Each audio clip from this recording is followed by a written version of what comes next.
3 សំណួរត្រេនមួយ3សំណួរត្រេនមួយថ្ងៃនេះខ្ញុំនឹងមករកជើងខ្លាំងមកឆ្លើយសំណួរតែ3សំណួរទេហើយខ្ញុំនឹងឲ្យត្រេនគាត់នេះមួយឥឡូវបានរកជើងឯកហើយនេះបងប្រុសសាន់សុងចាំមើលថាតើគាត់ឆ្លើយសំណួរទាំង3សំណួរខ្ញុំបានអត់តោះ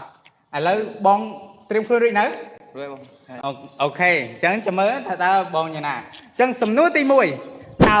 ប្រាសាទអង្គរវត្តស្ថិតនៅខេត្តណាទី1បាត់ដំបងទី2ពោធិ៍សាត់កំពង់ធំឬក៏សៀមរាបឆ្លើយបានបាទមកឆ្លើយបាននៅខេត្តសៀមរាបងាប់ហើយសំណួរស្រួលៗអញ្ចឹងបងថាស៊ីផុយបាទនៅខេត្តសៀមរាបចម្លើយនេះពិតជាត្រឹមត្រូវឥឡូវចូលសំណួរទី2តើប្រាសាទអង្គរវត្តសាងសង់ដោយស្ដេចអង្គណាទី1ព្រះបាទជ័យវរ្ម័នទី2ទី2អន្តរវរ្ម័នទី1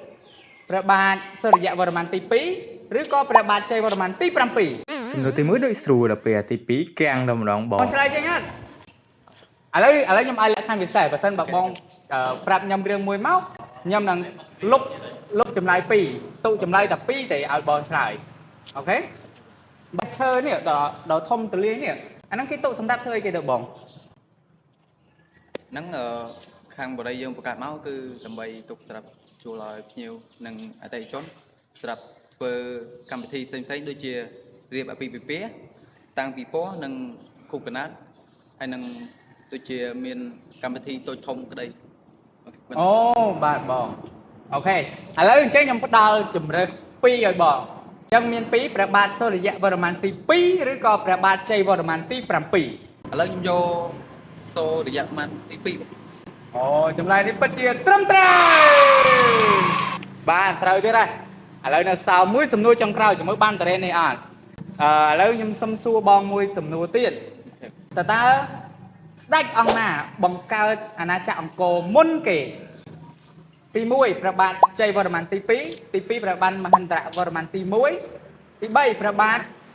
សូរ្យវរ្ម័នទី2ហើយនឹងចុងក្រោយគឺព្រះបាទជ័យវរ្ម័នទី7នោះសំណួរនេះកាំងទៀតហើយបងចឹងការមើលអញ្ចឹងបងត្រូវការជួយទេណាឥឡូវខ្ញុំសុំសួរមិនបងឆ្លើយថាអូផ្ទះនេះសម្រាប់ជួលអញ្ចឹងជួលតម្លៃប៉ុន្មានទៅបងផ្ទះឈើនេះ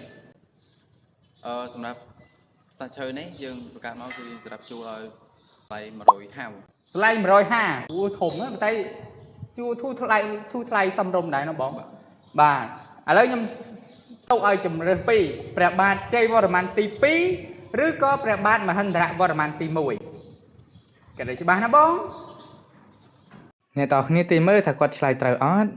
ឥឡូវខ្ញុំគិតថាព្រះបាទជ័យវរ្ម័នទី2បាទអូចម្លើយនេះពិតជាត្រឹមត្រូវ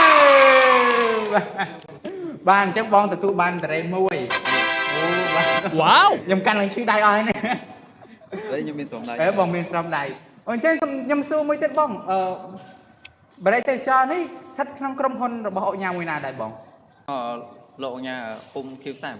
បាទអូអុកញ៉ាលោកអុកញ៉ាពុំខៀវសែបាទអូបាទអរគុណច្រើនបងបាទសប្បាយទេបងបាទ